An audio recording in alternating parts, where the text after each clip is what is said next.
સુરતનો ઉમરા વિસ્તાર કે જ્યાં એક કોન્ટ્રાક્ટર હની ટ્રેપનો શિકાર બન્યા સમગ્ર મામલે તપાસ ચાલુ છે। કોન્ટ્રાક્ટરના અશ્લીલ ફોટા પાડી દુષ્કર્મ કર્યાની ધમકી આપવામાં આવી। નકલી પોલીસે કોન્ટ્રાક્ટર પાસેથી 5 લાખ રૂપિયા પણ પડાવ્યા। યુવતી સહિત 6 વિરુદ્ધ ઉમરા પોલીસમાં ગુનો નોંધાયો છે। ગેંગના 4 આરોપીઓની પોલીસે ધરપકડ કરી લીધી છે।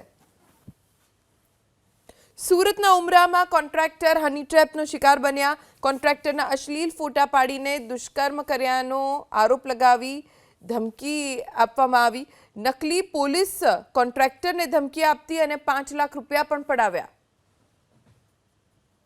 સુરતનો ઉમરા વિસ્તાર કે જ્યાં એક કોન્ટ્રાક્ટર હની ટ્રેપનો શિકાર બન્યા સમગ્ર મામલે તપાસ ચાલુ છે।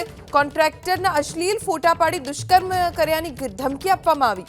નકલી પોલીસે કોન્ટ્રાક્ટર પાસેથી 5 લાખ રૂપિયા પણ પડાવ્યા। યુવતી સહિત 6 વિરુદ્ધ ઉમરા પોલીસમાં ગુનો નોંધાયો છે। ગેંગના 4 આરોપીઓની પોલીસે ધરપકડ કરી લીધી છે।